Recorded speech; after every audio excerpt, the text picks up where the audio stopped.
afternoon. Pursuant to Standing Order 1082 and the motion adopted by the committee on June 16, 2016, the committee will resume its study on immigration measures for the protection of vulnerable groups. And appearing on the panel before us this afternoon is the Honourable Yona Martin, Senator and Deputy Leader of the Opposition in the Senate. Welcome. Professor Audrey Macklin from the Faculty of Law of the University of Toronto by video link. Good to see you again. And Mr. Martin Mack from the Office of Refugees of the Archdiocese of Toronto. I thank you all for appearing before us. I remind everyone your opening statements are to be 7 minutes, and we begin with Senator Martin. Thank you. Good afternoon. Thank you, Chair and members of the Standing Committee on Citizenship and Immigration, for undertaking this important study on how Canada can best support vulnerable groups in hard-to-access regions and examining how Canada can accelerate the asylum applications of Yazidi victims of genocide and other vulnerable peoples. As a member in the other House, it is an honor for me to have this opportunity to speak to the recent report titled "The Forgotten Many: North Korean Defectors and Human Rights" that the Standing Senate Committee on Human Rights tabled, that highlights the plight of North Korean defectors and their perilous journey to freedom. The United Nations Human Rights Council's report of the Commission of Inquiry on Human Rights in the Democratic People's Republic of Korea concluded that the violations of human rights constitute crimes against humanity. The gravity, scale, and nature of these violations reveal a state that does not have any parallel in the contemporary world.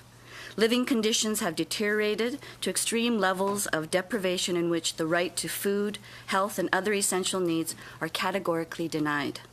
Any North Korean who has successfully defected has done so for their survival, and until they have secured refuge in a safe country, their lives, and the lives of possibly 3 generations of family members, remain at serious risk if caught in China for illegally crossing the border or in other countries of Southeast Asia, and if and when they are repatriated to North Korea. Despite international pressure on the North Korean regime, with the release of the UN Commission of Inquiry report, North Korea continues to adamantly refuse to cooperate with the UN and other international human rights monitors. This includes denying access for the UNHCR Special Rapporteur on the situation of human rights in the DPRK.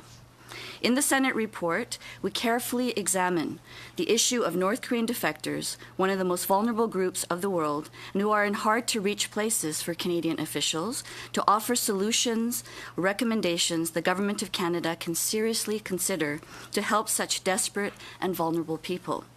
In having reviewed the Hansard of the Yazidi genocide motion debated in the House on June 9th and the June 15, 2016 UN Human Rights Council report, titled "They Came to Destroy ISIS Crimes Against the Yazidis," confirming the genocide of the Yazidi people, I commend this committee in adopting the order of reference, which is the basis of this current study.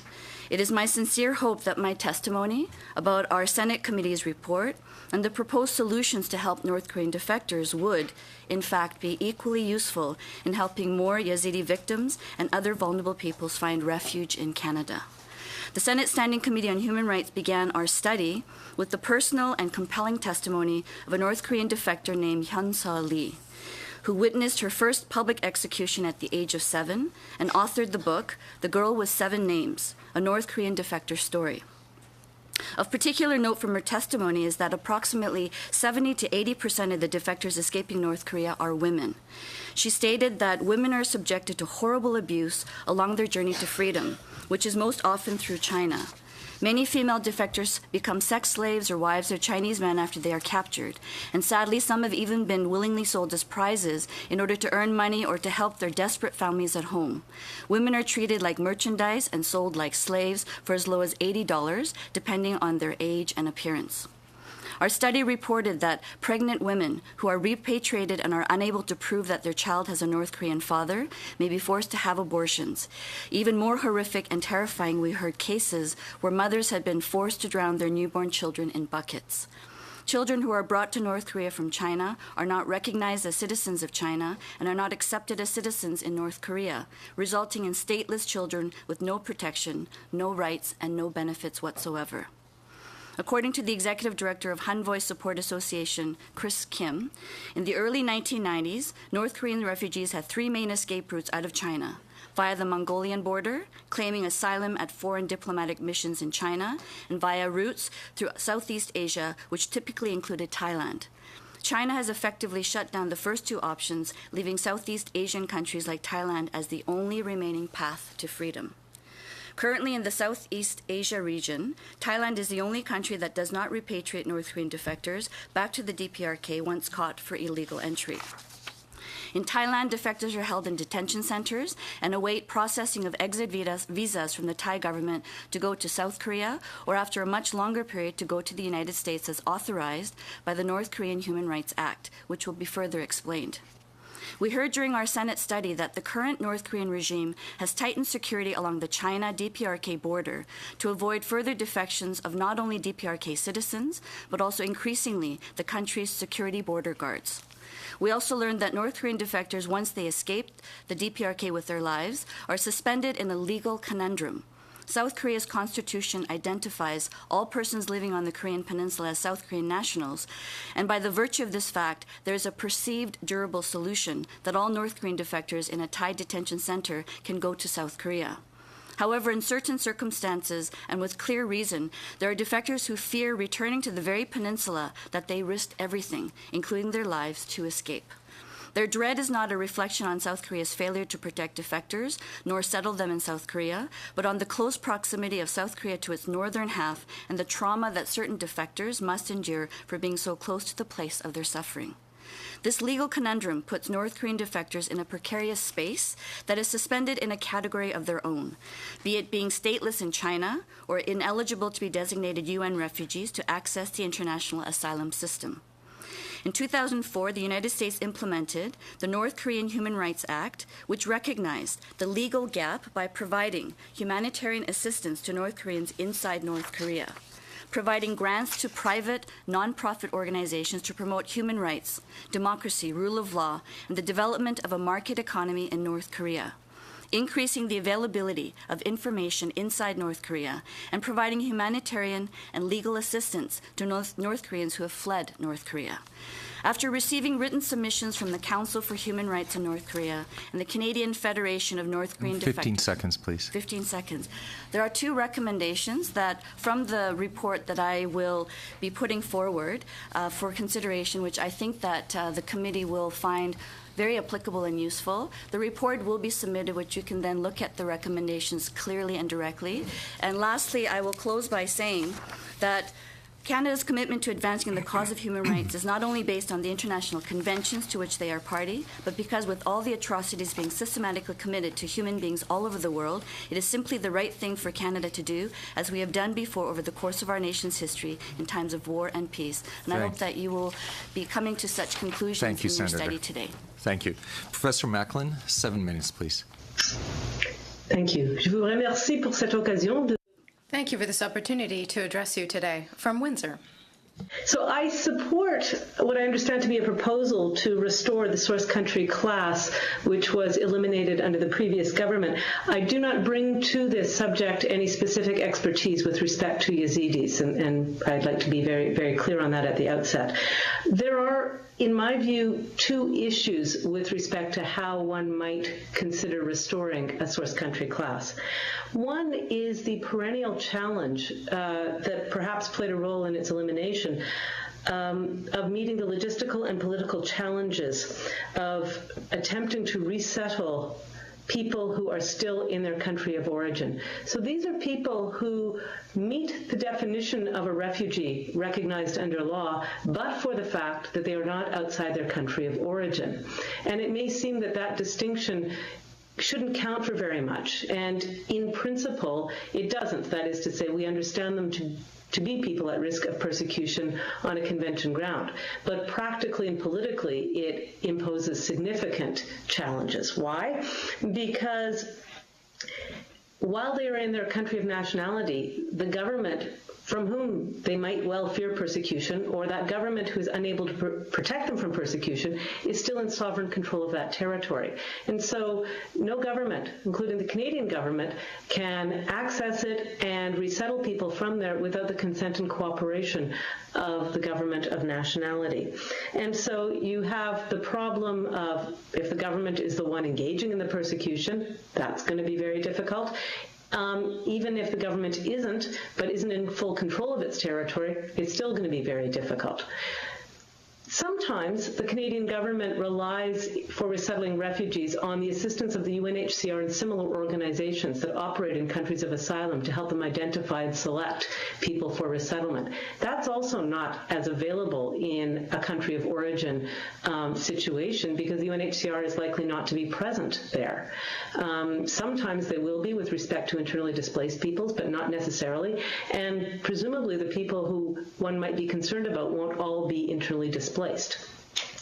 So civil society in those countries could identify people who are at risk, but that's a very risky activity for them to be engaged in. So all in all, I think the challenge here is the principle of identifying a source country class and being able to resettle people from countries of origin is laudable, but it's important for the government not to make promises that it can't keep. Right? To raise expectations that people will be able to be resettled and then confront the logistical challenges that impede that. So one thought among many is to focus attention in source country classes on private sponsorship of refugees in circumstances where the government of Canada is otherwise able to operate its immigration system. That is to say, a country where people are otherwise able to leave, whether for family reunification or as economic immigrants. That would suggest that the government is, in a sense, able to conduct what it needs to do, the kinds of clearances and so on for immigration purposes, so it could do it with people being resettled from that country.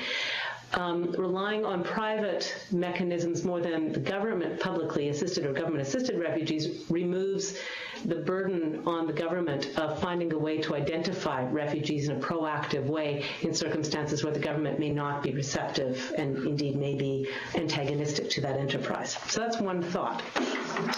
A second challenge regarding the source country class concerns the idea of naming particular subgroups, whether by ethnicity, religion, or otherwise, rather than relying simply on the refugee definition as such. And I would say that here, the history of the development of the international refugee regime has reflected a move away from ad hoc identification of particular groups who will be considered refugees by virtue of naming them as a group, and toward developing a generic definition into which any individual might fit. So that's what we now have with the definition of refugee status. It doesn't name particular groups, it names grounds of persecution into which specific groups might fit. And here I just point out that it's not necessary to name a group by its ethnicity or religion or race or something else in order to include members of that group in the refugee definition for purposes of refugee protection and resettlement. However, if you do proceed by a system of naming specific groups, that can have the effect of excluding other people who aren't in that group, right? So clearly, on the one hand, there's no loss to inclusion by just using the refugee definition, but there is a loss by way of exclusion if you turn to a system that specifically names groups instead. Subject to any questions you might have, those are my submissions. Thank you. Thank you, Professor Macklin. And now I'd like to ask Mr. Mark. 7 minutes, please. Honorable Chair, Vice Chairs, Members of Parliament. My name is Martin Mark. I work for the Roman Catholic Church at ORAT, Office for Refugees at the Archdiocese of Toronto. We are one of the 100 SARS, Sponsorship Agreement holders. Last year, we initiated to resettle over 2,300 refugees from all over the world. And in March, in the unexpected blitz, we submitted 700 files additionally already from last year sitting in our office. This, over 3,000 resettlement compared to our allocation given by the Immigration Department for this year, only 1,000, is not really encouraging. We might be a little bit different from the members of the SAR Association. For example, we conduct regular mission trips to visit refugee camps and communities to identify, select, and screen refugees for resettlement. For instance, behind me there is one young man sitting whom we met 5 years ago in a refugee camp, and thanks to Immigration in Canada, now he's a Canadian sitting there. This is his first summer here. So this is a different method what we do, and actually a week from now at this time exactly I will be sitting in a refugee camp in the Middle East, most probably with the Yazidi people. Thank you for the invitation, and thanks for choosing for this forgotten, however crucial topic, which is related to the majority of those affected by the worldwide refugee crisis of our day, and probably have never been discussed before in such a high level. So our hopes are up. Something went wrong, and we have to correct it before it's too late. It is well known internationally how generous Canada is when it comes to humanitarian efforts, especially at helping refugees. In my work, both locally and internationally, I hear a lot of praise and appreciation what Canadians did and do for uprooted people. Hundreds of thousands, if not millions, people got peace, safety, and unparalleled opportunity for dignified and prosperous life for themselves and for their children by the Canadian refugee protection system in the past more than 3 decades. Beside the inland protection and overseas resettlement, Canada is open to refugees who can afford to use other immigration venues and arrive without the label refugee. Yes, some economic migrants, business people, and other migrants are also people who were forced to migrate. However, they had a chance to use other than refugee methods to arrive to the safety of Canada. So first, it is important to leave other immigration venues open so these refugees who can manage their life should not be forced to use the limited resettlement spots we have. At private sponsorship, or as I prefer to call it, the civic resettlement, we see great improvements in and significant increase in the past year and years. However, we lost a lot of options and we did not get long-awaited basic improvements. When we focus on vulnerable groups and individuals in resettlement, the first issue we might want to address is direct access. Direct access was the policy of the Canadian embassies for decades, and that meant people living in their own country, once they felt their situation is more and more dangerous, life-threatening, they had the option to approach the Canadian representative to ask protection. This was also fair to ensure that people were not waiting for decisions for long years or decades in refugee camps, as people they did. In 2002, ERPA limited direct access to a small number of countries, which were actually also the so-called source countries. By 2012, with the changes in the regulations, together with the elimination of the source countries, the direct access has been closed also. Source country class had a very important role to provide protection. We know that it did not function well in several situations. However, just to close it means that today Canada excludes the majority of the forced migrants. From the 65 million people of concern of the UN, only 21 million is refugee, eligible for the Canadian refugee protection system, resettlement or anything else, and the majority of uprooted people are IDPs, internally displaced people. So we exclude 41 million people in need. Something went wrong, and we have to correct it before it's too late. Now let's talk about the nature of conflicts creating refugee situations, so how to react on them. In the 20th century, the main cause of conflicts were nationalism, racism, and political power hunger. This dramatically changed lately. In the 21st century, even the power struggle is there as main motivation in several conflicts. However, in most cases, it is with religious cover. What we see worldwide now is the series of dominantly religious conflicts. Good example is Somalia. When we started to resettle Somali refugees, we had to help the minority clans, Bajunis, Mandaean, Mogden, and others, because the biggest threat was based on their origin. They were targeted due to their ethnicity. Now we resettle Somalis due to Al-Shabaab. It has nothing to do with clans anymore. Their only motivation is religious extremism. In the last century, in the Yugoslavian war, the Serbian militants were fighting against both Christians and Muslims, like Croatians and Bosnians, because their motivation had nothing to do with faith. They did ethnic cleansing regardless. And we resettled them, both Christians and Muslims, why they were targeted and they were victims. The main issue is to identify why the person is persecuted. In Iraq, when ISIS places a symbol on a house, they focus on the person's belief. Nazarenus means Christian, so they target them based on their faith. Persecuting the Yazidis and other minorities is based on their faith, and in this way they become the most ever vulnerable group with no significant help and unbelievable abuse and extreme torture. With One Free World International, Reverend Majid Shafi, and with Chantal Deloge law firm, we work on a proposal how to raise awareness for the Yazidis and the most abandoned group in the history of persecution and refugee protection. It is up to you to give the legal framework, but in our project proposal, we describe a possibility of a pilot project to help these internally displaced people who have no political or religious lobby to get help, and they are somehow forgotten. With opening up the source country class or with ministerial public policy decisions, civic sponsors could start helping to this traumatized community in desperate need. If you are serious about helping the most vulnerable, if you are serious about ensuring support of the safety for women at risk, as usually we Canadians proudly state, then there is no more needy group in the world right now to help than them. I would be pleased to discuss this further, but due to the time constraint, let me just mention two short issues at closing. Processing time in several places worldwide is above 3-5 years, and as one of the refugee singers wrote in his song for us, protection delayed means protection denied. We are losing selected and screened refugees to other resettlement countries, even to Australia, even in the Middle East, where Canadian processing is extremely fast, and we are very happy about that. The backlog in the resettlement system in some parts of the world makes the Canadian resettlement nearly impossible. And finally, talking about vulnerable groups, we should not forget the most vulnerable. Unaccompanied minors, children. In our resettlement programs, usually unaccompanied children are excluded. This is extremely sad and wrong. If we go to the Yazidis, we find a young woman abused under 18, we might not be able to help because of the ban on resettlement. Why don't we follow the US, who has an extremely successful program helping minors? We shouldn't just abandon children in the camp. Thanks, and I wish you great success in this area of work. We can give hope for the most hopeless if we work together. Thank you. Thank you, Mr. Mark. And we begin our first round of questioning with Mr. Sarai. 7 minutes, please. Yes.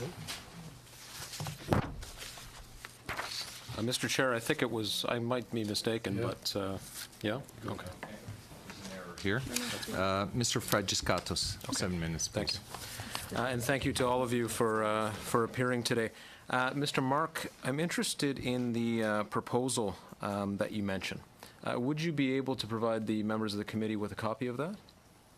Definitely. I think that Reverend Majid Shafi, who might appear at the committee just 2 days from today, he will bring the copies with him. It's a very detailed plan. We worked on it for years and years, and we think the situation is now. Yeah. No, I read about it in the press in early June, so I was interested from that time. The sooner the better. I just, this is such a critical issue. Some questions, whenever you can. Some questions on the how would it work? So your organization and One Free World would go to Iraq, to Erbil, I take it, in the north? Okay, for how long?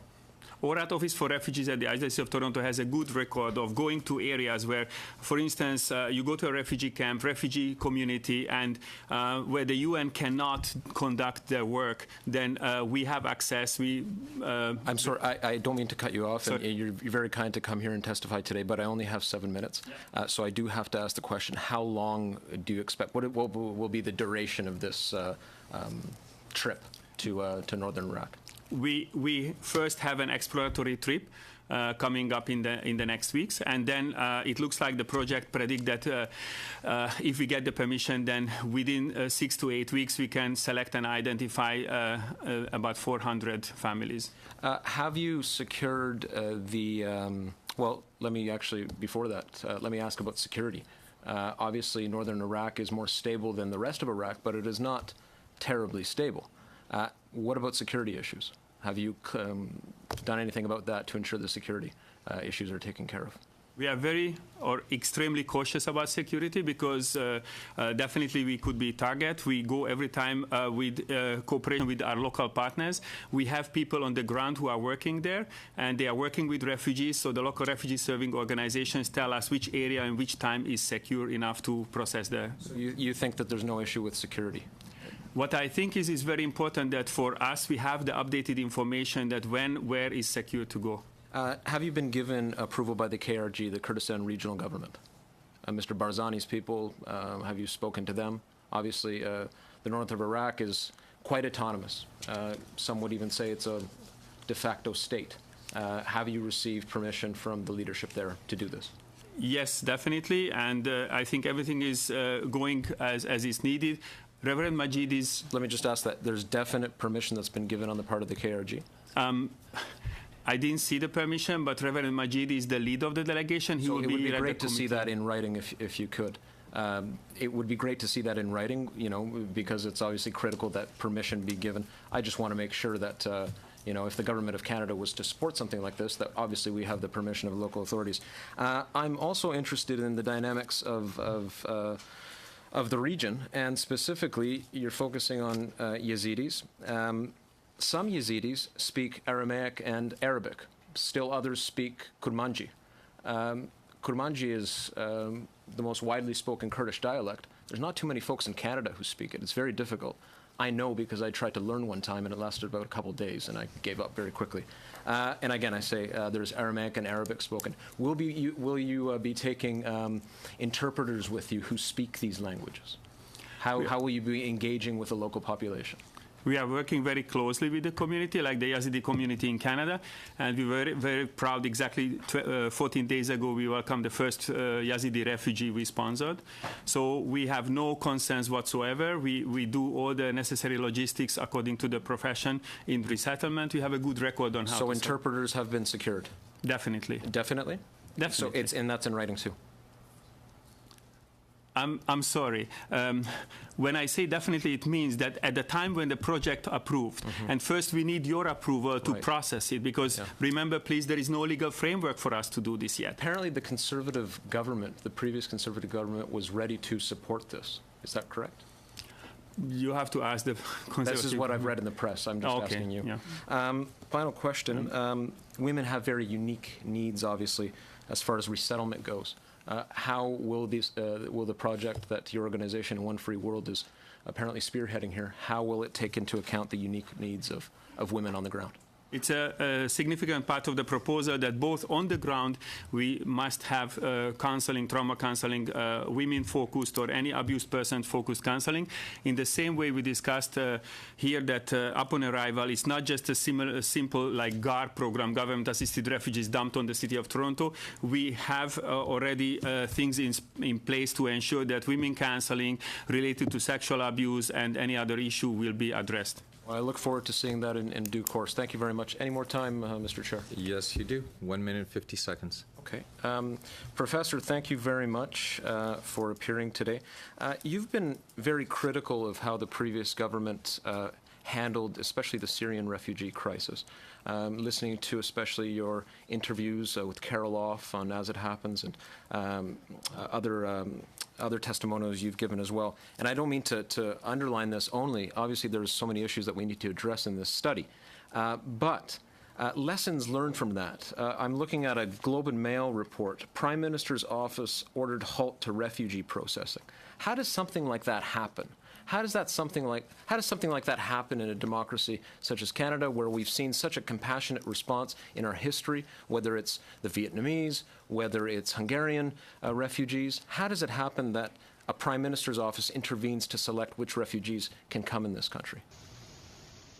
It's just about lessons learned. I don't know that there is a legal answer to that question. It seems to me that resides in the domain of politics. It is not obvious to me within a framework of law how a process that is already set up in law could be halted. That is, under what legal authority the Prime Minister's office might have acted to do that. The Prime Minister's office did not have operational or ordinarily legal authority to manage the resettlement process at all. So from my perspective, I think the answer must reside in the domain of politics. I have not seen any explanation of the sources of legal authority to do what I understand the PMO did. But beyond that, I don't know that I could elaborate. Obviously, Professor, that didn't expedite the process. In fact, it created serious delays, and delays that, in fact, might have, well, if the delays weren't there, we might have accepted more people, and these people's, their lives might have been saved in the process. Do you think that preferences matter, ideas matter in politics. The former Prime Minister's apparent desire and a preference for old stock Canadians, do you think that played a factor in any of this? 30 seconds, please. I think others can answer that question as well as I can, but let me say this. What matters is integrity and a commitment to the rule of law. And that involves, among other things, transparency and acting according to legal authority. So we have a legal framework in Canada that permits us to do what Canadians have wanted to do and are doing, which is engage in the resettlement of refugees in Canada. Thank you. That was thwarted appears to have been something that might have happened outside the legal constraints of the system. Thank you. 7 minutes, please, Ms. Rumpel. Thank you, Mr. Chair. Mr. Mark, just on behalf of all the committee members here, thank you to your organization as well as to all of the privately sponsored refugee groups across the country, a majority of which have been responsible for providing private funds and private support to bring refugees to Canada. So while there's always photo ops to take, certainly kudos to you and to all the groups who have been actually making this happen on the ground. My question goes to how the government can best protect vulnerable people in the Middle Eastern region as part of their refugee initiative.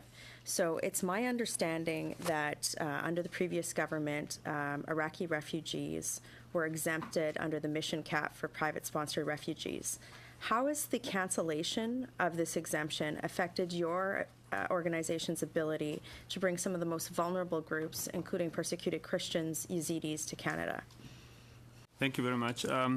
Under the previous government, definitely we had unlimited spots to help Iraqi and Syrian refugees, and without any notice, suddenly we woke up in the new year having a very strict quota, which is devastating, especially for community members, Canadians who live here but their relatives in a refugee-like situation.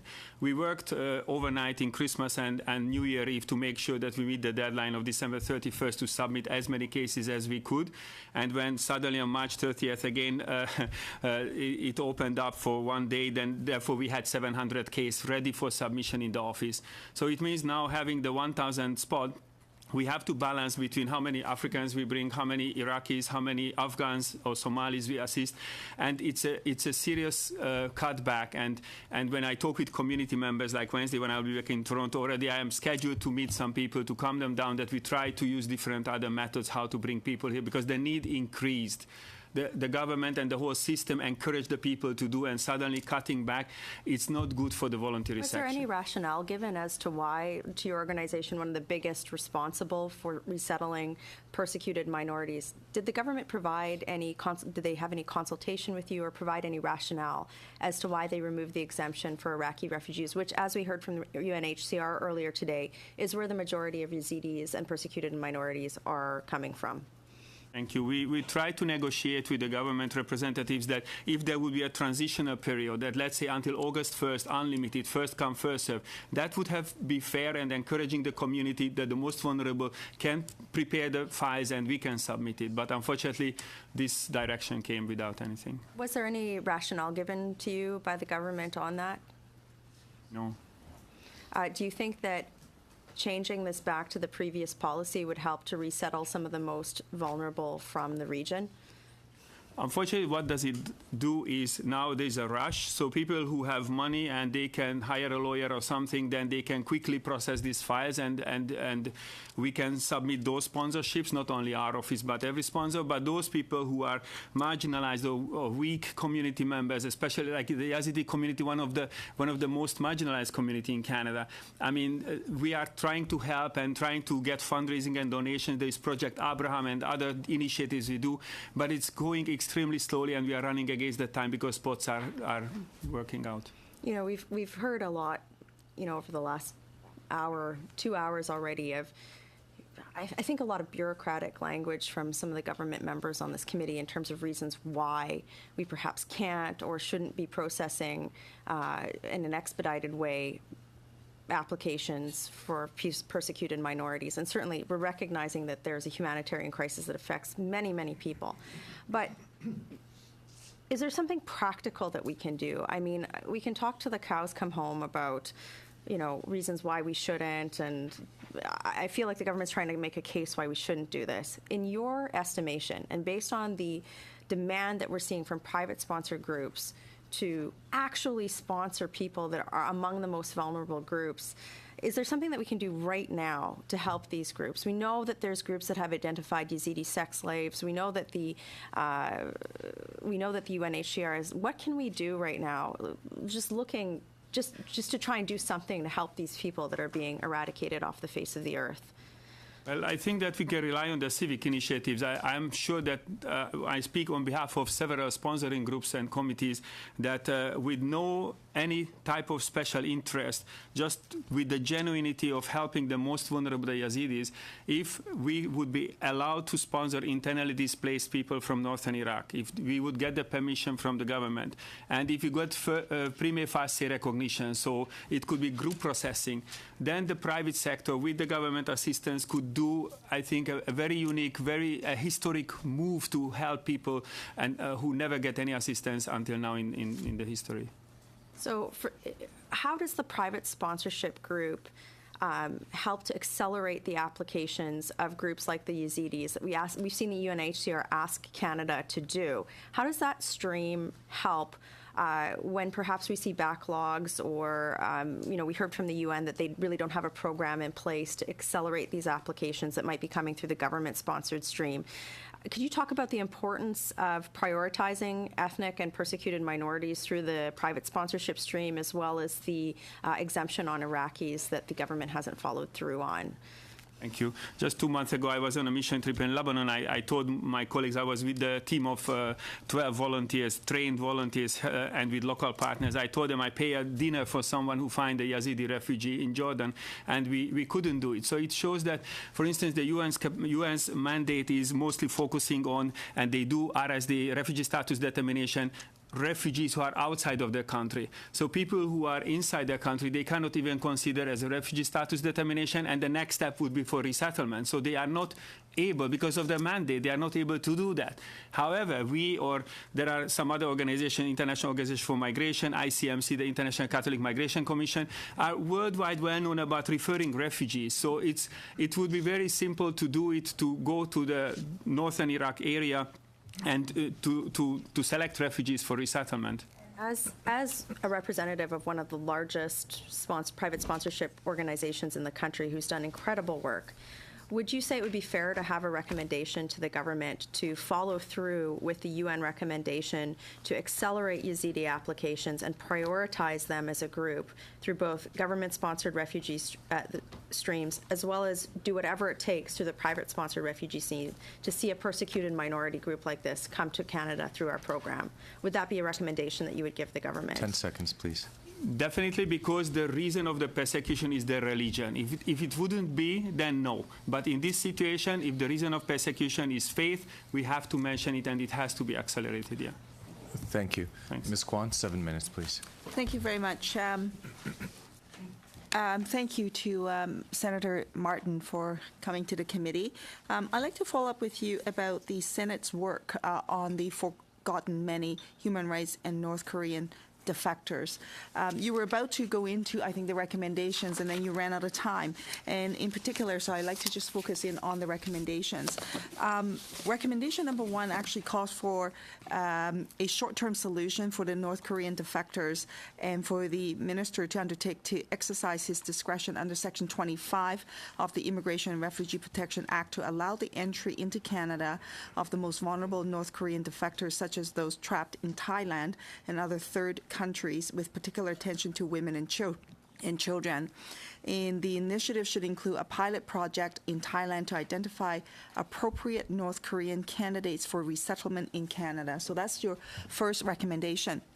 So in that regard, we heard earlier today with officials that the government really would only consider refugees if they have been processed and accepted through the UNHCR application process. So this would be a group of people who would not fit that criteria.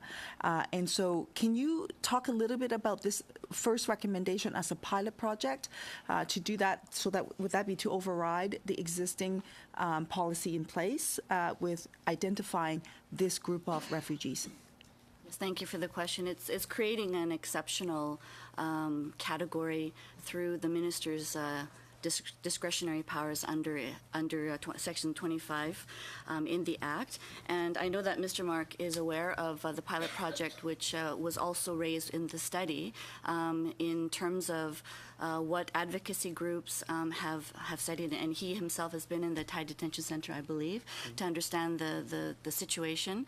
But the minister does have certain discretionary powers, and we heard from the officials, or his officials, that on a case-by-case basis, even though the Canadian officials are not in the detention center, they don't have that access, and that UNHCR does not deem North Korean defectors outside of the Korean Peninsula eligible to be designated refugees. So they're kind of in that legal limbo, as I explained. And so we feel that one of the short-term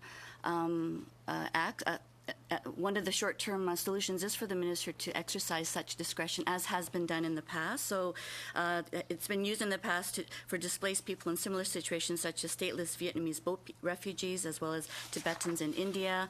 And these special programs follow the private sponsorship of refugee programs. And there are organizations on the ground in Canada, just as with the Yazidi community, as there are in Korean, Canadian community, and others. So we feel that that discretionary power could be exercised with careful study. And perhaps that's something that could also be considered for the Yazidi people and other vulnerable groups. So would you suggest then for this pilot to be attached to privately sponsored, identified privately sponsored groups?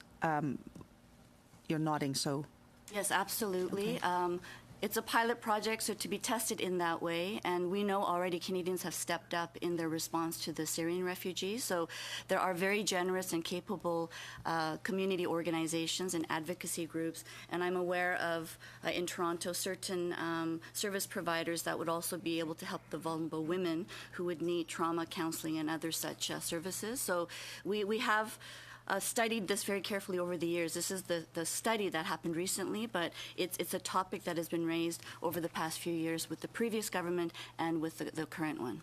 How many people would you suggest for the government, if they were to undertake this as a pilot program, that they would sort of begin this process? Is there an identified number that you would recommend? How many people are at the Thailand detention center? I see in the report that at any one time is between 100 to 200 people. So what is your sense of the scope or the size of the pilot program? It's hard to answer with specific numbers, but what we are aware is that with the current regime, the numbers have dramatically dropped because the borders are very tight and are being very carefully monitored. So there's a lot more at risk, and so there are fewer defectors being able to make that escape. However, at any given time, there are 100 to 200. So I think it's entirely up to the government of the day, should this be considered carefully for this group or other vulnerable groups, that it be done in a way that we have to build capacity, so it can't be all at once. So they're not large numbers, in my opinion, given what the total numbers are at any given time. And turning to the source country suggestion, which was talked about earlier in the committee meetings as well. So with respect to that, the suggestion, I think, from the witness on the screen, which is Ms. Macklin. And I think the suggestion was to open this up for all the different groups in terms of source country. If you identify vulnerable persons in need of seeking asylum or refugee status elsewhere, that this process be opened up and be allowed for application for all the different groups. Is that the suggestion that you're making, Ms. Macklin? It would be open to whoever meets the refugee definition. So Yazidis meet the refugee definition. There may be others who meet the refugee definition. You wouldn't want to preempt those who are in need of protection from accessing it on the grounds of their religion, as it were, just in either direction. May I go back for a moment and say something about the proposal regarding Koreans, however, North Koreans, if I might? It's a very... Yes. Is that okay? Yes, please. Yeah. Go ahead. It's a proposal, but you've got, I think, an existing problem you have to address, which is the previous government created a regime where it designated certain countries as safe. It designated, and that was on the premise that anybody who was a citizen from that country and making a refugee claim was, in the view of that government, not genuine. Now, it so happens, as Senator Martin said, that South Korea considers North Koreans to be citizens of South Korea, as it were. And so by designating South Korea as a safe country, the intent of that provision was really not to go after South Koreans, but to prevent North Koreans who reached Canada from being able to successfully make a refugee claim. So if you want this proposal to go forward, which is an interesting proposal and certainly worth attending to, you would have to confront the contradiction that currently exists, which, by designating South Korea as a safe country, effectively precludes North Koreans who actually physically reach Canada from making successful refugee claims. So you might want to consider eliminating the safe country of origin if you want to go ahead with this proposal. Thank you. Thank you. We are now on to our next round. Ms. Zaid, 7 minutes, please. Thank you, Chair, and I want to thank all the witnesses for coming today. My first question is for Ms. Macklin. How does the internationally accepted legal definition of refugees, which requires someone to have crossed an international border, complicate the ability of the international community to provide assistance to the internally displaced persons? And how does lacking this legal refugee status endanger the internally displaced persons? Well, internally displaced persons are highly vulnerable. They meet the refugee definition in all sorts of ways, except that they haven't crossed an international boundary. But as I mentioned in my presentation, there's a big problem with accessing them, because you can't access them without the consent of the sovereign government in which they are residing, who may be actively engaged in persecuting them or be unable to control the territory and whatever non-state actors are persecuting them. So they're just huge logistical problems that are, I think, may be solvable on an ad hoc basis. That is to say, to the extent that the source country has worked in the past, it's because in individual countries or in individual situations, you can still find a way. But that is a kind of institutional obstacle that you don't have when you're dealing with people who are outside their countries of origin. But what are the legal barriers to assisting the internally displaced persons from within the borders of an unsupportive sovereign nation or within a failed or failing nation state? What are the... You can't get in there with a... The legal obstacle is that no other country can go there or do anything without the consent of the government that's there. And if they withhold the consent, then you don't have a legal entitlement to be there. So do you think that the current internationally accepted legal definition of refugees is out of date, given that evolving nature of the conflict and humanitarian displacement?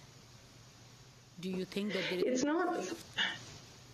You could, if you altered the refugee definition to remove the requirement that somebody be outside their country of origin, the practical problems of accessing them and trying to deliver protection would remain. So I don't think that it's so much a question of whether you want to change the refugee definition as much as how do you want to access internally displaced people and provide them with assistance and protection that is very difficult to provide.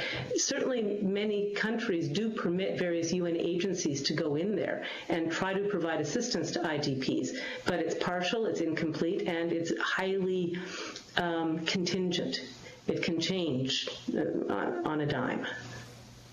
Thank you. My next question is for Mr. Mark. You mentioned that about the number of spots you have for this year. What number of people did you bring in the year 2014, and what number did you bring in the year 2015? Our number was much smaller, so definitely we tripled the submissions last year due to this special possibility. Do you have the exact number for 2014? I'm sorry, I was not prepared for that. So is it possible that the committee can get that? Oh, definitely, yes. If definitely. we can have more statistics of the number of the people which actually you brought in 2014 as well as in 2015. Definitely, yeah. I can email it. It's not a problem. It's definitely an increase. In the last 5 years, every year we increase the numbers, but it was most significant last year when we had this unlimited opportunity, yes. And you mentioned about the processing time of 3 to 5 years of the families or the people you are dealing with. Do you have any pending applications for the people you have been dealing with, and for how long are those applications lying with you? Last month we had an arrival, an Afghan refugee, and he was in the process for 6 years. We still have applications which were submitted before 2011. So it means that we have different caseloads which unfortunately... Applications which you have since 2011, what was the delay? Was it a delay in security checks, or was it a delay? It varies. So it's not only one case. What we can say is that definitely Canadian Embassy, they even post on the website that their average processing time is 3, 4, or 5 years. If you go to the Canadian High Commission in Pakistan, Islamabad, or Pretoria, then you will see the average processing is extremely long, unfortunately. How much time? 2 minutes. So in regards to your plans for the proposal, do you have enough money, like you have a plan for all the expenses to be covered for the privately sponsors you are proposing to bring in? I was even thinking with Mr. Fragiskato's question also about it, that it would be irresponsible to make the little details and all the details of the planning before we get the legal framework. So we are keen and anxious of it that, yes, we have a possibility, an opportunity, and a plan. However, we need the legal context to go ahead, because we cannot just go to a country and to start resettling people who don't qualify according to the Canadian immigration law. That would be human trafficking. Do you have a plan to financially support all of them? Plan for fundraising, and also we have planned to request funds from the government, because I think that if we want something fast, the private sector is not able to react fast in a large manner. As I mentioned 2 weeks ago, our first Yazidi refugee has arrived, so it shows that we have cases in place. We are doing, and we are happy to increase it. We have a fund, Project Abraham, which is just for Yazidis, fundraising, $10,000 sitting, and money is coming in. However, if you want really a large scale, I think that it should be jointly the government resources and the private sector, and I have no doubt that we can manage it. But you have not actually put on in your proposal about the financial backing. I think it would be irresponsible to put something in place if legally we don't have the go-ahead. If it's illegal at this point, because it would be illegal, Immigration Canada would send me back the file. Martin, what happened? Are you drunk or what? Why you are submitting a Yazidi case from northern Iraq? It's against the law. So once we arrive to a point, and therefore we are here, and we really appreciate your efforts, if that would be illegal, we will mobilize sponsors, fundraisers, everybody, and I'm sure, because I saw the commitment from the government side also, to do something. And about the security checks and the processing of... Definitely, it has two parts. One is the Canadian government is doing a very thorough security and background check, and we fully assist in that. Additionally, in the civic or private resettlement program, we have the additional community information which help us to deselect those who are man dangerous or red flag is there. We have a lengthy process of screening cases, and because we are talking about, let's say, 400, it's a small number compared to the refugee number, it's easy to select the non-problematic cases, so we don't want to cause delay with... Thank you, Mr. Mark. Mr. Kent, 5 minutes, please. I think Ms. Rempel has a question first. Mr. Mark, I just have to make a comment. My colleagues here that are berating you for having, perhaps being somewhat laggard, which I know you're not, in fundraising private funds to support refugees when the government can't cost out their own government-sponsored refugee program, I find a little rich. And I also find it rich given that you're supporting an organization that is trying to provide in place like in situ support for refugees so that they can best integrate. While we haven't even seen long-term plans for language training, I find that, I'm sorry, I just wanted to say that. I'm just wondering, in previous years, we've seen Canada process over 23,000, I think that's the number, Iraqi refugees. I don't want to get into a numbers game here. We're here to talk about how we support the most vulnerable. But I do want to know, many of the cases that you started that have been processed in the last year, were those submitted as part of that 23,000 cap? So the numbers that have been counted, were they actually submitted under that? Definitely. Yeah. Thank you. Over to Mr. Kent. Thank you, and thank you, Senator Martin, Mr. Mark, and Professor Macklin for your testimony here today. And I'm sure that every member of the committee does wish you well, Mr. Mark, on your mission next week, and look forward to the answers and the information that you bring back. The government has made it very clear recently and again today that it does not track resettled refugees by either religious or ethnic, what they refer to as composition. Does the Archdiocese of Toronto or do any of your fellow private sponsor SAs have that sort of information, those numbers? Thank you very much. Basically, what we do in each and every case that we investigate the reason of persecution. So that means, that I think the best example is the Eritrean community. We resettle a lot of Eritreans, and as we know, the Eritrean community in Eritrea, about 50% Muslim, 50% Christian. However, their persecution is not based on religion, so we don't have information on that.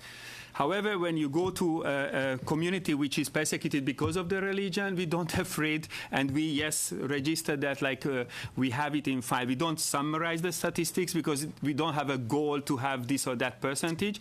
But other example, Darfur. Usually we forget about the genocide in Darfur, Sudan, you know. Again, 50% of the people are Christian, 50% Muslim. We don't know who is Muslim, who is Christian. They are persecuted. We help. But in terms of refugees from Iraq and Syria, I think it would be a huge hypocrisy not to admit that when somebody is persecuted because he's Chaldean or Syriac, and we would deny that fact. It's similar like an abused women, and we would not mention the gender. I mean, we are professionals. We don't care about political correctness or political interest. We care about that I need to investigate the reason of persecution. And in the Middle East, as I tried to mention, that the focus is definitely religious persecution. The victims should be identified based on the persecution. So can you offer a ballpark set of figures in terms of the Archdiocese's work over the past 5 years, for example, with the Iraqi and more recently Syrian refugees?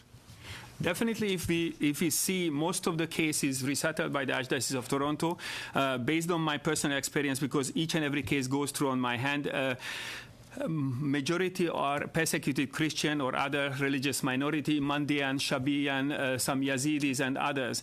I estimate that maybe altogether we might have about 80% minority. But don't forget, we also sponsor Ahmadiyya Muslims, which are again minority. Yes, like I mean, for us it's a work. It's the life of the people, and if you are labeled that you are Ahmadiyya and therefore you are persecuted, we are there to help. I wonder if I could bounce off you a complaint that I received through the Armenian SAW, the Armenian community, who said that in 3 cases that they've documented, applicants for refugee status at the Beirut mission were refused on the grounds that the applicants didn't meet the reason of a well-founded fear of persecution for reasons of race or religion. And in fact, these individuals escaped Aleppo, where they were persecuted, where they were driven from their homes, their cathedral was targeted, deliberately targeted. And I'm wondering whether you have heard from your refugee 5 seconds, applicants similar stories. The denial of Christian risk in Lebanon. Thank you very much. Definitely, we have repeatedly the problem. I visited the Visa Office Lebanon. They do an excellent job. However, again, they don't have the liberty to do prima facie recognition. If the government would introduce that, it would speed up the process, it would simplify, and resources would be minimalized. Second, again, if these Armenians, I think, return to Aleppo, and that was the reason, you are IDP, you are not refugee, you are not qualified. So if the decision would come up to open up the source country or allow IDPs to be re-enrolled, the problem would be solved. Thank you. Thank you. Mr. Asasi, 5 minutes, please. Thank you, Mr. Chair. If I could follow up with Mr. Mark. First of all, Mr. Mark, I wanted to applaud you for your high-mindedness and your concern about various groups in Iraq. However, that having been said, I share some of the concerns that have been expressed by other colleagues here today. Have you visited Iraq before? No. In the past? No. So you're not an expert in the topography, the terrain, the language? That's right. Yet you still insist on actually visiting Iraq, and you insist on going to landlocked areas that are places where even the UNHCR is not venturing into. Is that correct? That's right, yes. Now, could you imagine any security concerns by the Canadian government? Oh, definitely. If you were to do so? The reason in refugee field we work in team because everybody has special responsibility. So if we are interested about security, languages, or budget, we have different people, and that is how we do it as a team. In the last 10 years, our office has an impeccable record to do different countries where we went maybe first time in our life, and as a fact-finding first, and then to establish what is the reality of working there. Absolutely. That's understood, and you've been assisting groups as they come to Canada, which is incredibly helpful. However, going there in Iraq, on the ground trying to help is an incredibly different exercise. For example, as you know full well, a lot of the displaced people in Iraq have lack of access to documentation. I mean, that's one huge challenge you would face. Another challenge, of course, would be in the event you did even select 400 people, you would have to ensure their security until they were to actually leave that country. So how would you deal with all these cascading challenges which are bound to confront any group that actually goes to Iraq? Thank you very much. I really see the concern, and I'm very, very happy about it because it shows really that we are seriously approaching probably a good resolution. Most of the people who will be in the delegation, they have been already in Iraq, or they are Iraqis, Kurdish people, or others. Also, we have colleagues working on the ground for several years, so we will work together. Now, lack of documents, I think it's very similar like the Somali program, yes? Like, I mean, in Dadaab or Kakuma, when we have Somalis without documentation, and in other part of the world, the refugee law of Canada is really favorable to help us how to do it, and we have the access to the community to ensure that we establish identity and family composition for that. Yeah. No, that was just, I was trying to illustrate one of the many challenges that you would face. And pardon me for asking, but as you know, some of the most vulnerable groups, they have fled. They are in refugee camps in Turkey. Have you thought of visiting Turkey as opposed to actually descending upon Iraq? On several occasions, I visited Turkey, definitely. And we feel that while in Turkey the situation is worse than in some other neighboring countries, but the Yazidis' worst case scenario, the worst place for the Yazidis is northern Iraq. So if we want to focus really on humanitarian help, then, as I mentioned, that we have program in place in Turkey. But as you know, Yazidis are in refugee camps in Turkey as well. So it would, behoove, groups that are interested to actually go to those refugee camps and assist them there, as opposed to go through the challenges of visiting a country where they're not invited. And of course, I'm sure you have cast your mind to the reality that if a variety of private groups decided to actually visit countries that are in crisis, that would have huge implications for everyone, and quite frankly, could very much hinder the possibility of assisting. Have you thought of that particular perspective? Well, first part of your question, I apologize if I was not clear. Basically, we have hundreds of applications going on for people in Turkey. So definitely we do use all the opportunities to resettle refugees based on a given framework right now. But we feel that what the situation in Turkey is nothing compared to what you can experience based on experience of other colleagues of mine, what you experience as a Yazidi in northern Iraq. So we feel that just to leave out northern Iraq, and some parts of northern Iraq is safe enough for diplomats, safe enough for UN operations, and our partners are working on the ground. So we cannot just ignore, that the Pontifical Mission has a permanent representative and work in the Yazidi refugee camps. We have no concerns. We monitor the situation. If the situation change, we can definitely modify the plan. But in refugee world, this is how we work. One day there is a peace, and the other way you have to flee. We have every time contingency plans. It's true. Thank you. And lastly, I understand you had the benefit of hearing Professor Macklin's testimony. She very eloquently explained that the international humanitarian regime is moving away from actually using groups and is more focused nowadays on highlighting the grounds on which individuals should be resettled in other countries. Do you have any misgivings about that particular approach? I fully agree that if we could say that open up the source country class based on this or that type of persecution or anything what is identified in the Geneva Convention as a group, just remove that requirement from the resettlement that the person has to be outside of the country, that would perfectly solve the problem and help us to with the assistance and help of the local governments, to start to resettle IDPs who are in need. Thank you, sir. Thank you. That'll conclude this part of this session. We will now suspend. Just if I could, just for the record, Mr. Mark, I don't think I or Ms. Zaid or Ali have any personal issue here. The questions that we've put to you are about the plan. I take it that this... I don't understand why my colleague is getting extra time. It's a point of clarification. I would like an opportunity to respond with extra time if my colleague does as well. It's a point for debate. I'm just clarifying that we're asking about the plan. It's nothing personal. There will be an opportunity when I suspend to make any comments that I think anyone would like to the witnesses at that time. And at this point, we will suspend.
Hello, Calgary, and hello, Surrey. This is Alex in Ottawa. Can you hear me?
Welcome back.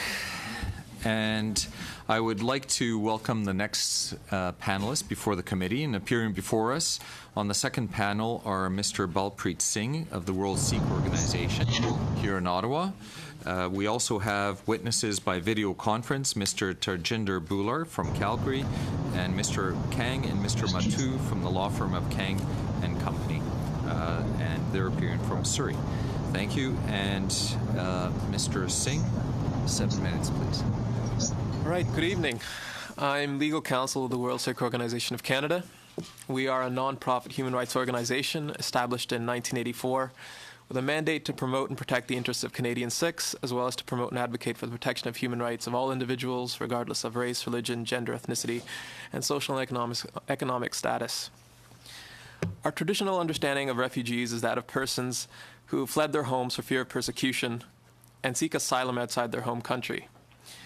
But what happens where a group faces terror and persecution and is unable to escape their home country?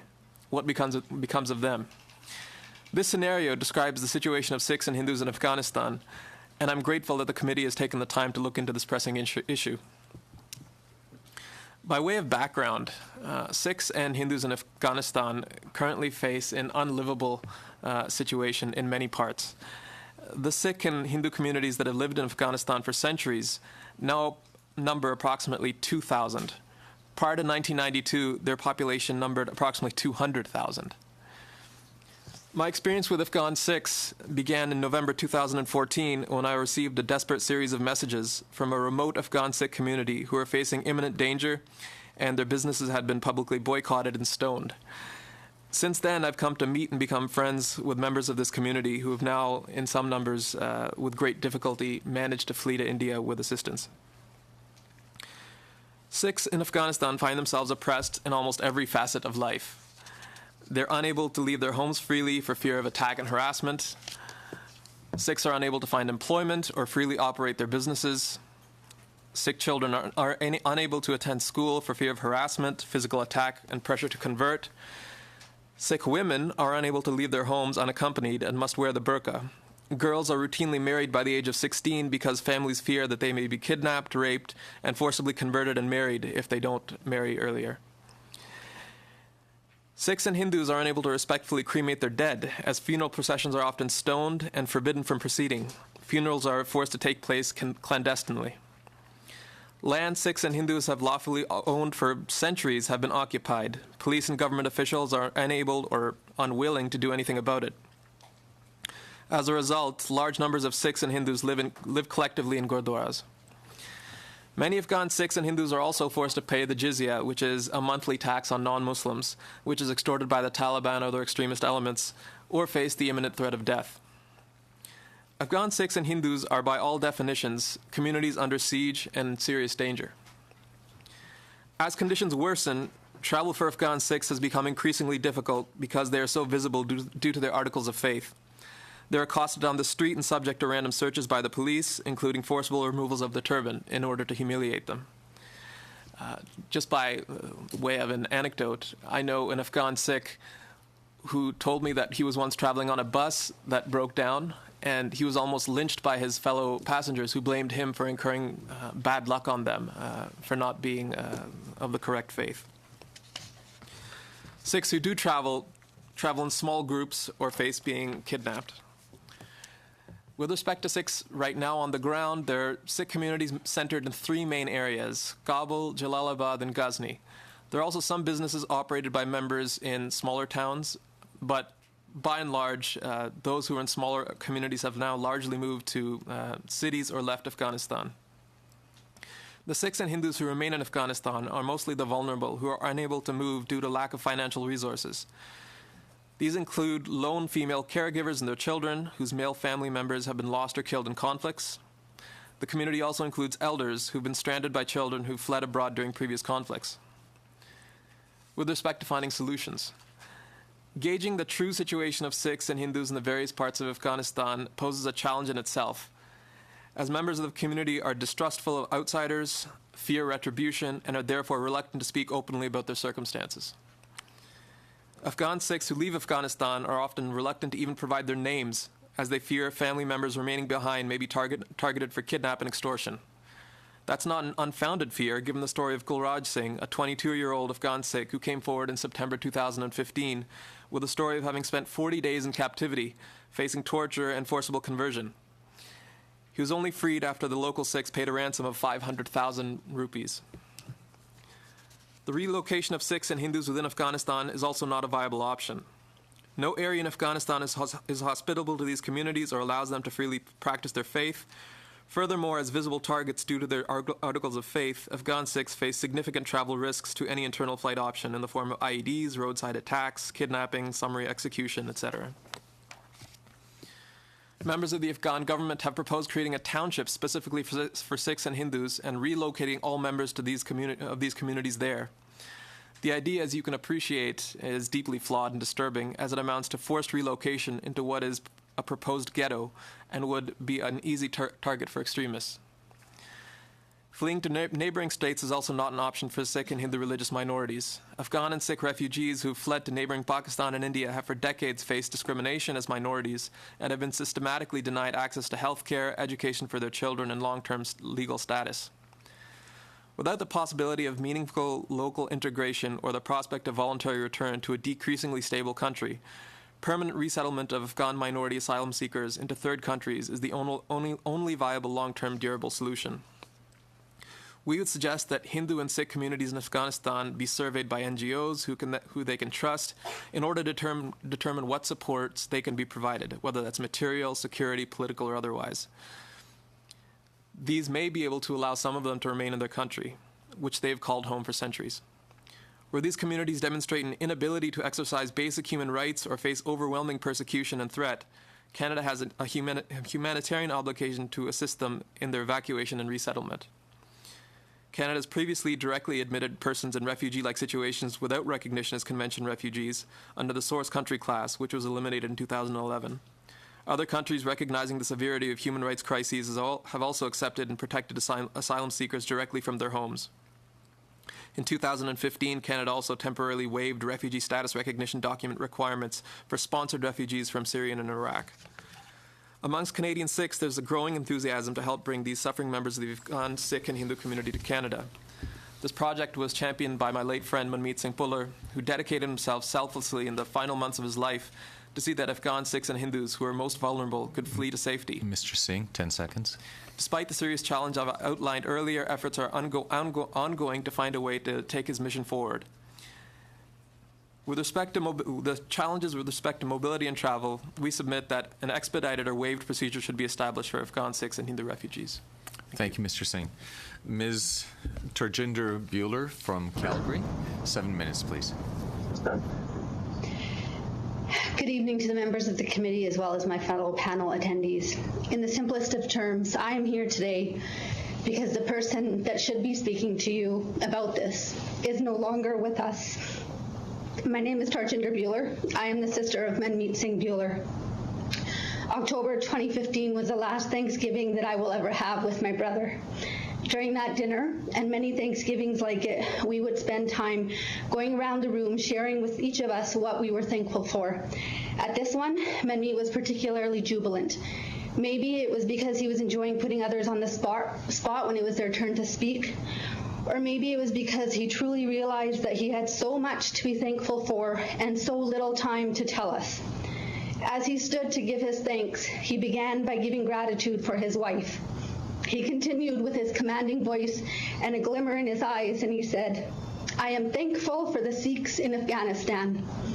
Though I wish so badly that I remembered every word that he spoke, I unfortunately do not. However, the ones that stand firmly ingrained in me are the ones when he said, 'The work of making sure that Afghan minorities were brought to safety is his life's mission,' are words that I remember all the time."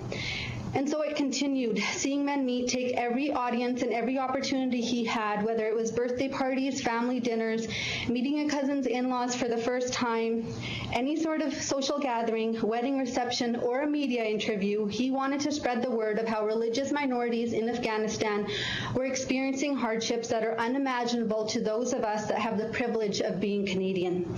In May 2015, Manmeet was re-elected to his position as member of Legislative Assembly for the constituency constituency of Calgary Greenway with one very distinct difference. He was now a member of the opposition. As his family and his friends, we naively thought that this would now free him up, give him time to relax, focus more time on himself, just generally slow down from his hectic pace. It sounds ridiculous now, as that was not how he was built. He knew that time was precious, and he knew that it was to be spent doing seva, which is selfless service. Through conversations he had with trusted friends such as the Honourable Tim Singh Uppal and Mr. Balpreet Singh, he came to know of the plight of the Sikhs in Afghanistan. Manmeet was built in a way that once he knew someone was in trouble, he took on his or her troubles as his own. And so for the next 7 months, Manmeet used every moment he could to find a solution to the troubles that plagued his Sikh and Hindu brothers and sisters in Afghanistan. He did so not because it advanced his political career or agenda, and not because it was a glamorous topic that would garner him attention on social media. Rather, he did it because he knew that knowing of someone being treated unfairly and doing nothing about it was not how he was brought up. It was not what he was taught to believe in, and it is not what we do as Canadians. For months, Manmeet communicated with Sikhs in Afghanistan, not allowing time zones or languages to become barriers. Instead, he adjusted his schedule as much as he could to make himself available when they needed someone to talk to.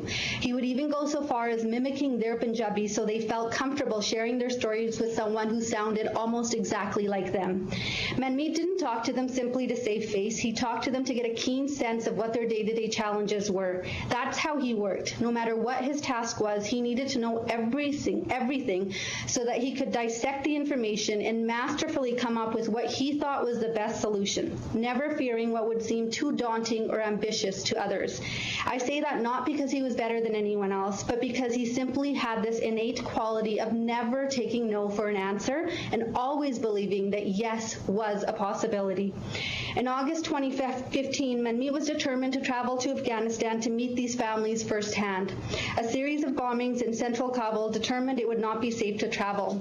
Though he was not able to get to Afghanistan, Manmeet did travel to India to meet those that were able to make it there safely. He also traveled across Canada as well as to Belgium and the United Kingdom to speak to individuals, organizations, government officials, basically anyone that he believed could step up and be a part of the solution. Manmeet, with the help of his loyal and dedicated staff, worked with Sikhs in Afghanistan to ensure their safe travel to India. He showed his commitment to this project by not only asking others to give, but first giving himself. Once in India, he arranged for locals to greet the Afghan Sikhs, assist them in registering as refugees with the United Nations, and then make their way to the province of Punjab, where shelter awaited them. In October of 2015, when our father was in India, Manmeet made sure that he assisted Afghan Sikhs that were arriving and giving them temporary residence in our family home. In November of 2015, Hamreet Bains committed to this project by traveling to India, assisting those arriving from Afghanistan and coordinating resources on the ground to make the transition as smooth as possible.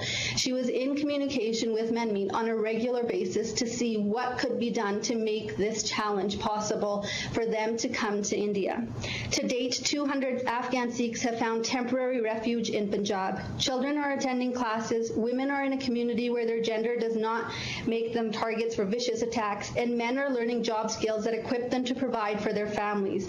But this is definitely a temporary solution. Though they have their basic needs taken care of for the time being, shelter is limited and resources are based on the generosity of people in Punjab and those from Canada that are committed to seeing this project through.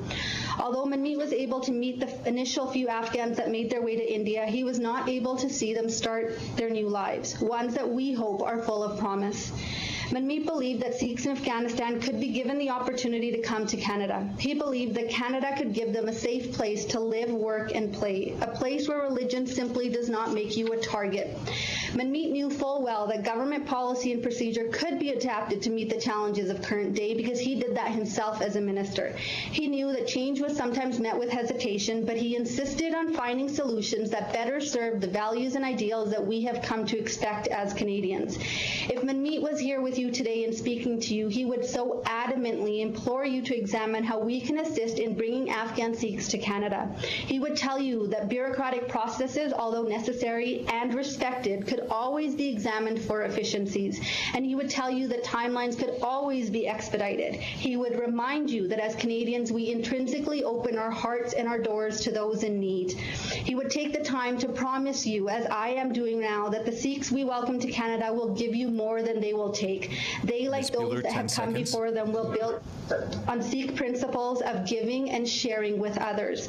Sikh Canadians have proven themselves time and time again that they recognize the responsibilities that come with the rights and privileges of this country, and we don't ask for a handout, we give a hand up to fellow Canadians. We will take an active role in making sure that the Sikhs that come to Canada are given the resources that they need, and we are asking in return that you hold hope. Thank you. Thank you. Mr. Kang and Mr. Matu, 7 minutes, please.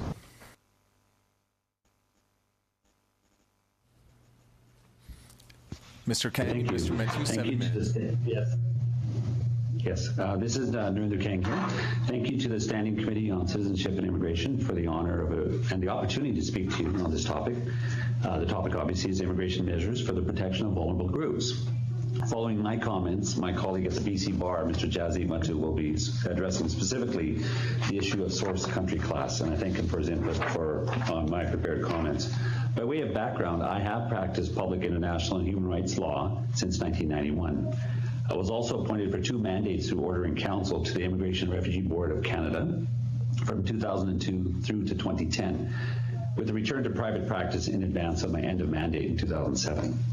Now, while there are many groupings of persons throughout the world who are worthy of protection and internally displaced persons, I thank the committee for focusing on 2 prominent examples of peoples who have suffered persecution in their countries of nationality to the point of internal displacement as a result of that persecution. Obviously, these are the Yazidi people of modern-day Iraq and Syria, and the Afghani Sikhs, also known as Pathan Sikhs and Hazara Sikhs. And for the latter example, I wish to especially recognize the efforts of the late and great member of the Legislative Assembly of Alberta, the Honourable Manmeet Singh Fuller, whose untimely passing last year while assisting our stranded motorists deeply affected Canadians across our land. Respecting the Yazidi, 1 month ago, on 16th of June 2016, a United Nations mandated human rights inquiry reported that the Islamic State of Iraq and Al-Sham, or ISIS, also known as ISIL and Daesh, is committing genocide against the Yazidi people that amounts to crimes against humanity and war crimes today. Hundreds of thousands of them have been now in refugee camps as internally displaced individuals on both Syria's border regions with Iraq and Iraq itself. Present day, according to various objective sources at the United Nations and the Afghan government itself, an estimated 4,000 Sikhs remain isolated or as internally displaced persons in Afghanistan, and the Hindu community is virtually considered extinguished, a sad indictment indeed. Prior to the Soviet Union's invasion of Afghanistan, the community was magnitudes larger, in the hundreds of thousands, vibrant and well integrated. There exist many analogies between the Sikhs of Afghanistan prior to extremist Taliban focus and the Yazidi prior to the destructive focus brought by ISIS against them. Hence, how Canada or other entities can afford protection to such peoples is a timely matter for this committee to examine. Examples of laws proposed and implemented in Afghanistan, for example, were laws prohibiting Sikhs from building new worship centers, riding horses in the city, wearing clothes similar to Muslims, shaking hands with Muslims, living in houses with Muslims. They also had to fly yellow banners above their houses and shops to distinguish themselves. And one does not need to be a student of history to understand the significance of that type of action. It is no small wonder that many have fled Afghanistan over the decades, but the plight of those remaining is dire indeed. The main unfortunate tie that binds the plights of the Yazidi and Afghan Sikhs is that their main agents of persecution have been non-state actors. And of course, I mean they're agents of persecution, not the governments, but rather non-state actors that the state is unable and or unwilling to control. To date, the United Nations definition respecting who is a refugee has governed our domestic law, specifically the 1951 UN Convention. The committee is well familiar with the definition. The definition is one that fits the post-World War II time period, as state actors were generally the agents of persecution. While reliance upon this definition is warranted for many persecuted peoples, the main confining characteristic is that persons concerned by necessity must be outside of their country of nationality. What ought to be noted is that our Canadian case law supports the contention that cumulative acts of harassment can amount to a finding of a well-founded fear of persecution. This is very significant insofar that one need not wait for individualized persecution to commence for one to fit within the definition. Absent a significant amendment to this 1951 convention, where hundreds of nations are now signatories, there exists really little formal protection one can offer to internally displaced persons. So given the very limited time frame that we have to speak on this, I shall concentrate only upon two potential avenues of redress and safety for those suffering acts of persecution within their own national borders, namely a genocide determination and a differing application of what's commonly known as R2P, or a responsibility to protect. First, turning to the designation of genocide that finally was achieved this past June 2016. Such a designation, rare under international law, would mark the first recognized genocide carried out by non-state actors rather than state or paramilitaries. It's significant insofar that the nature of conflict crosses international boundaries with increased technology and mobility. In countries such as Syria, non-state actors such as ISIS operate in many areas with impunity, and the United Nations can arguably engage in robust peacekeeping initiatives supported wholeheartedly by Canada where such genocide designations occur. Now, the clear deficiency in this process helps that the survivors, but requires many victims in advance. How then can Canada be proactive as opposed to reactive in this realm? This requires some thinking outside of the box, and respectfully, I suggest another potential avenue based on R2P, or the requirement or responsibility to protect. This doctrine is an innovative human security regime that Canada helped to establish under the strong advocacy of former Prime Minister Paul Martin. In September 2005, R2P was adopted at the UN World Leaders Summit in New York. As Jennifer Welch, a Canadian-born international human relations expert at Oxford, noted, Prime Minister Martin reached out to a number of world leaders, convincing them to support articles that acknowledge the responsibility of individual states and the international community to protect population from mass atrocity crimes. In the words of Prime Minister Martin, quote, R2P says that if a government is oppressing its people, or if a government is unable to protect its people from oppression, then it is the duty of other countries to step in and make things right, end quote. Thus, the focus is upon human security as opposed to national security, which is often evoked by nation states in the governance of people within their territories. Now, under R2P, sovereignty is based upon the degree to which a nation can protect its people. And if protection is inadequate, sovereignty is clearly amended and can be abridged. Admittedly, it sets a high bar. For example, as our former Foreign Affairs Minister Lloyd Axbury noted, all other options, sanctions, arms embargoes, no-fly zones, etc., should be exhausted before the UN authorizes the use of military force against a nation state. What is clear, though, is that R2P is a Canadian contribution, and in many ways it's an initiative designed to protect those such as the Yazidi and the Afghan Sikhs, if one is to take it to its logical conclusion. Canada can again lead the way in proposing a methodology to assist such individuals. Mr. Kang, unfortunately your time is up. Sorry, Mr. sir. Kang, we're unfortunately over the 7 minutes, and I will also suspend, because I understand there's a problem with translation. So I will need to suspend for a few minutes for the technicians to address the translation problem. Very well, thank you.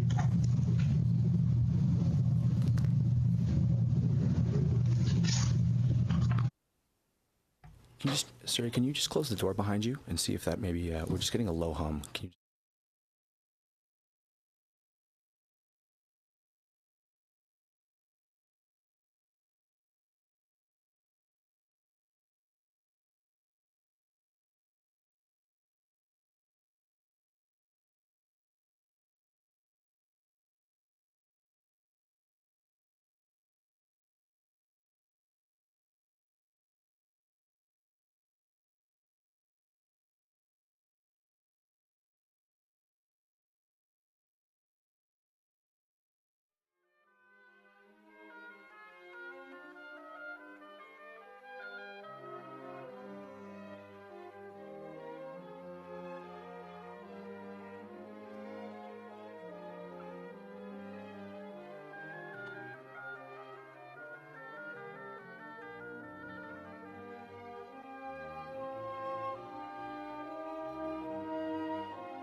the permanent record that, oh. No, it's fine. It's just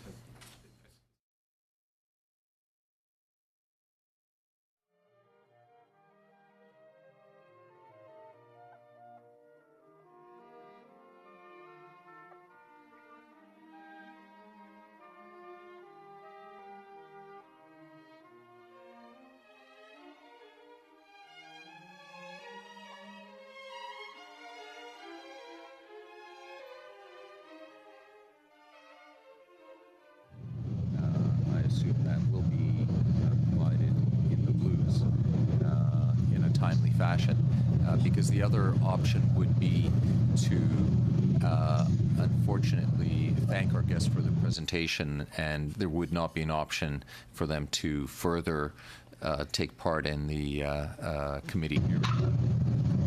So I would, unless someone feels strongly otherwise, I would suggest that we proceed with option A.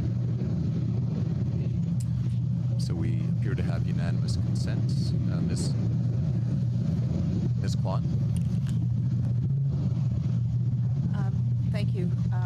Thank you for that, Mr. Chair. And I understand the situation that we're in, but I'm just wondering, in terms of the technical difficulties that we're experiencing, I gather that there's no way to fix the problem in a timely manner. Am I correct in making that assumption before we proceed to the next step?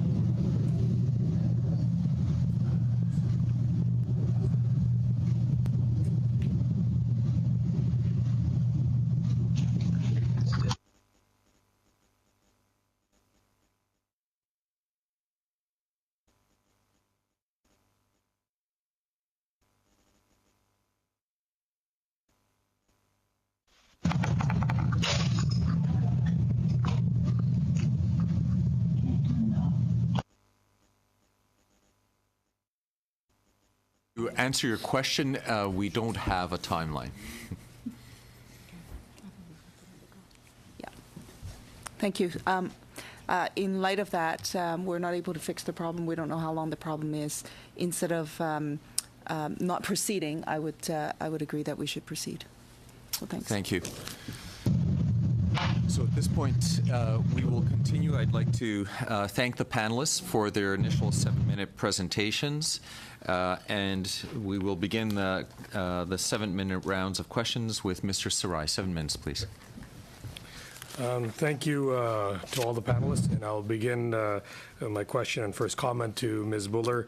One of your family, starting with your late brother, the Honorable Manmeet Buller, worked very hard to help these particular minorities, and your family has continued ever since on his behalf. And we commend Manmeet and the Buller family in doing so. Your family helped settle, or at least temporarily settle, hundreds out of Afghanistan and into India, and continue to support them.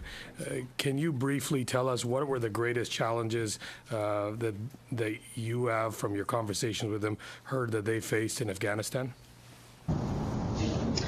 Yes, great question. I think the challenges they're diverse, but they all wrap around the fact that their fundamental needs while they were in Afghanistan were challenging for them to meet. So I have stories from people that lived there who said that, performing funeral rites was out of the question for them because they were not allowed in Sikh tradition. It's that you cremate the remains. That was not allowed. Children were not allowed to go to school. Women were not able to go anywhere besides when they were wearing the burqa. They were not able to practice religious, gatherings. Most often when they would be gathered together, there was fear of either bomb or violence towards the people that were taking place. Shopkeepers that would be seen as or determined that they were not Muslim were then either used, something as horrible as being urinated on. In some cases, if it was a restaurant and they had hot oil, that hot oil was spilt on them. You also have examples that they have given of where people were kidnapped and held for ransom. Just their general day-to-day. One father used an example of not being able to take his little girl with him into the main market area because he was afraid of the little girl being taken away and harmed in ways that you would never want your daughter to be harmed by other men. Those are just some of the examples. And that effect has lingered on them even now that they're in India. One of the volunteers that went there, Humri Baines, mentions how children do not even simply know how to play outside because they have ingrained in them the fear of not being able to leave their homes and be safe. Thank you, Ms. Buller. I'm going to ask Balpreet Singh, you mentioned in your testimony that Sikhs and Hindus face a treacherous journey in trying to reach Canadian missions in Pakistan or India. Are you able to expand on why it's so dangerous, especially for Sikhs and Hindus? Yeah, so as you can tell, Sikhs have a very distinct physical identity. So for Sikhs to travel, it takes quite a bit. So they travel usually in packs because they can be identified and attacked.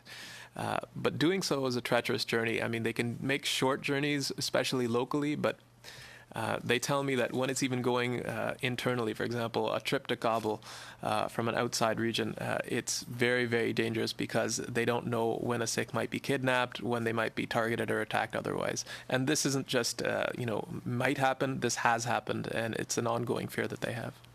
My second question to you is, you've stated that the Afghan, Sikh, and Hindu minorities fear even being on lists, even when they leave. Can you state and maybe elaborate on that, on why that's a problem, and why people even want to put their names on a list to actually leave Afghanistan, and even when they leave, they fear putting their name on any list? So leaving Afghanistan is a challenge. Even for, the reason why Manmeet is celebrated so is because he made the impossible happen. I struggled with this problem for 6 months until I contacted Manmeet, and he made it happen, and he's not with us anymore. But the fact is that they fear having their names come forward, and if that is leaked publicly, either the regions where they're coming from or their names themselves, there is a distinct risk of their family members or kin being kidnapped, being held for extortion, for large sums of money, especially so if it's known that they're able to pay or they have others who are helping them who might be able to pay. So for these reasons, for them to leave Afghanistan, it's very, very difficult. And another question to you, in terms of Hindus and Sikhs, how are they coexisting? I know it's a unique relationship that they have, and it's probably predicated on survival. If you can elaborate on how these two communities are coexisting and why they're intertwined. So originally, Sikhs and Hindus were known as money-lending communities. They were very affluent. The ones that could leave have left. But out of necessity, the ones that remain are essentially relying on each other. So if you go to a Sikh Gurdwara in Kabul, you'll see that Sikhs and Hindus are essentially living together, worshipping together. And once again, that's out of necessity. They've just formed that bond. Mr. Kang, you've worked for the IRB Appeals Division and are well aware of the refugee acceptance process in Canada. Do you, in your mind, think that the current rules and regulations are adequate to assist internally displaced peoples such as the Afghan, Sikh, and Hindu minorities? If so, how? And if not, how should it be revised? Thank you. With respect, they are not adequate. Clearly, the determinations that we make inside are for inland refugee claimants, but for those that are abroad, overseas refugee settlement processes are mired in bureaucracy, and those who are internally displaced simply do not the test for a convention refugee until they flee their country of nationality. Now, the source country assessments that were made before, which has now been suspended, and we ran out of time on that, I think ought to be re-engaged or reinstated. It's something that this committee certainly should look at in terms of how we can designate certain countries where then that methodology can be utilized to secure safe passage for those people out. And if I may briefly on the R2P concept, of the responsibility to protect, if it's expanded or hybrided to the point where Canada says, yes, that responsibility is to see if we can engage with the country of nationality to secure safe passage. That's a methodology that's worth exploring. But to answer your question, no, it's not adequate right now. Thank you. Thank you, Mr. Sarai. Mr. Soroya, 7 minutes, please. Thank you, Mr. Chair. First of all, Tejinder, I'm sorry for your loss. It's your loss is our loss. It's loss for all Canadians. Single-handedly, what he put on the issue on the Sikh Afghani Sikhs issues is I learned from him after his death, and again, I'm sorry for the loss, and we all feel for you. Thank you. Question for Mr. Singh here. We had 200,000 Sikhs living there not too long ago, 70s, 80s, something in the line. Now there's 2,000 remaining. What happened to the remainings? So essentially, with the fall of the pro-Soviet regime, religious liberties also started to fall. So under the Taliban, for example, as was mentioned by Mr. Kang, there were identifications that were required for Sikh homes on Sikh persons. So whoever could leave essentially spent whatever money they could and they left. What you're left with now are those who are so poor or so destitute that they just don't have the means to go anywhere. And as the situation has become worse, the ability to go out is also decreasing as the pressure on that community, the persecution they face, is actually increasing. The persecution is simply the Sikhs or the Hindus? I wouldn't say so. I think Sikhs are easier to identify.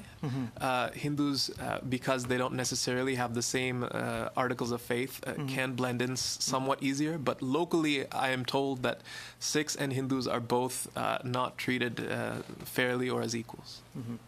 I'm just looking at the whole thing, the religious persecution, the issue with the cremating the bodies. The whole list of issues which they're facing, fear and threat, lack of education, physical attack, schooling, many. What is the solution? What if you have a wish list today? What would be the wish list? So our biggest challenge has been connecting with those communities and getting an honest, open assessment of what their needs are. So to be quite frank, the Sikhs and Hindus in Afghanistan have lived there for hundreds of years.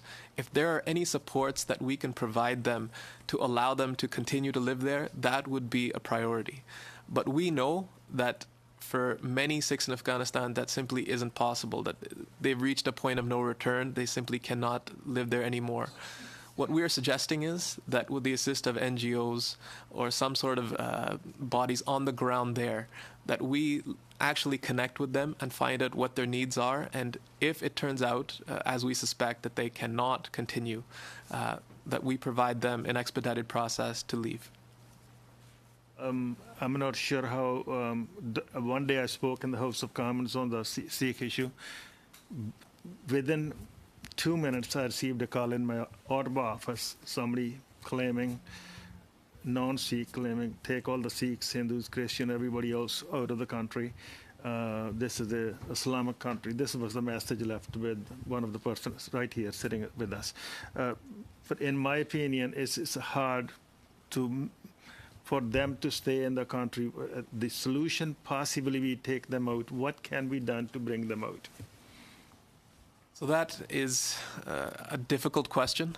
Bringing them out is indeed the problem. So, I mean, there's many things about what Manmeet did that we can't speak openly about. I mean, specifically what region he was targeting, how many he helped, how he helped them. But one of the issues was that how do you extract these Sikhs who are fearing that if it is found out that they are leaving without others knowing?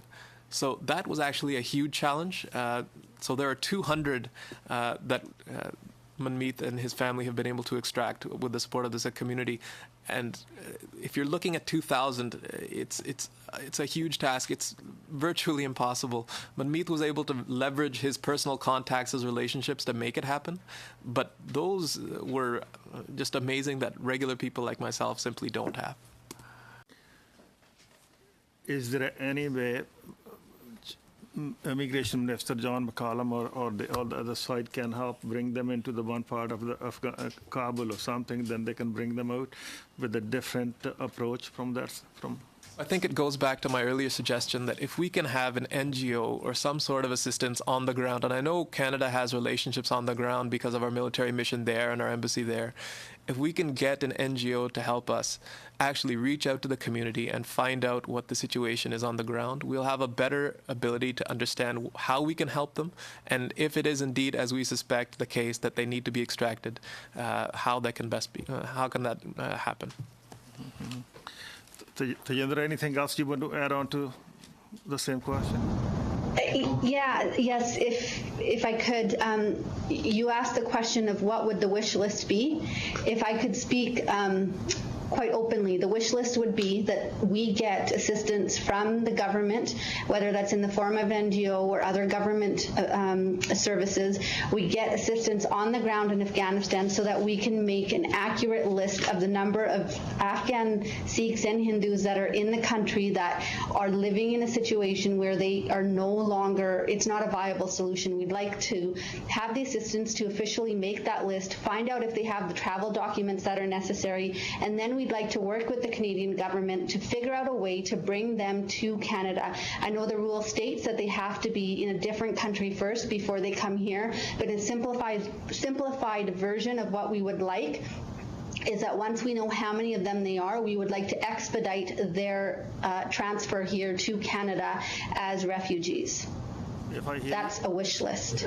If I hear you correctly, you're saying is that we can have if we can change the rule for the Afghani Sikhs so they can be brought up here. Rather than going to Pakistan or India. 15 seconds. Rather than going to Pakistan or India. It's been done before, and I'd like to see it done with the Sikh community now, is that they are able to come directly to Canada from Afghanistan. Thank you. Thank you. Thank you. Ms. Kwan, 7 minutes, please. Thanks very much to all of the witnesses. I just want to get some clarification on the numbers. I'm not quite sure if I'm hearing correctly, if we know the actual numbers. In the presentation that I have, which is the plight of Afghan Sikhs and Hindus in Afghanistan, in this document in the background, it cites approximately 395 families. And so I wonder whether or not that is still an accurate number, or do we not know what is the correct number at this point? So you're right that there are various estimates on how many families remain. These are some estimates that we have. Speaking to Sikhs that have come from Afghanistan recently, they're telling us that it's probably even less than 395 families. But you also have cases of individuals who have sent some of their families abroad and some continue to remain, so families have been split. So what Tarjinder said is correct, that we don't even have an accurate number of how many are on the ground, and that's what we're looking for help for as well. Okay. And when you say to sort of to get NGOs on the ground to sort of do an assessment to see where things are at, are you looking to see a government-funded, a Canadian government-funded NGO to operate on the ground there? So, and then therefore people would be able to gather that information and then to sort of come back with that information and to make the determination on what are the best steps in going forward. So that's one question. And the second is this, also in the brief in terms of the recommendations, it seems that the source country classification is a big key here to unlocking some of these problems. And would you suggest then that we wait for that work to be done, or would you say that, in fact, one of the recommendations that could be implemented at this time is to have the source country class option open? So I Open that up to actually all of the witnesses in terms of the solution to addressing this issue. With you, Mr. Singh, and then share time because I know I only have 7 minutes, likely now 3 or something. Okay, very briefly, who does the study? It's not necessary that it be a government-funded study. I think the Sikh community would be able to put in resources to have it done.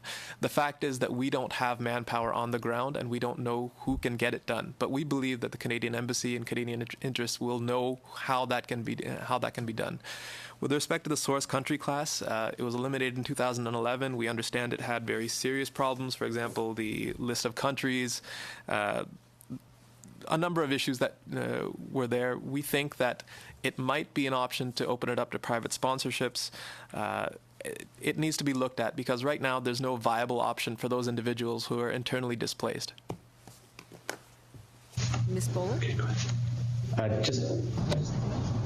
I would reiterate what Mr. Balpreet Singh has said is that when it comes to the actual funding for the study, our hope is that the government assists us in figuring out how we can do the study. If money is the issue in terms of us having to wait for this study, I am very confident in saying that funding will not be an issue and we will make that happen as long as we have the ability to know how the government can assist us in making sure that this study is done in a safe and effective manner.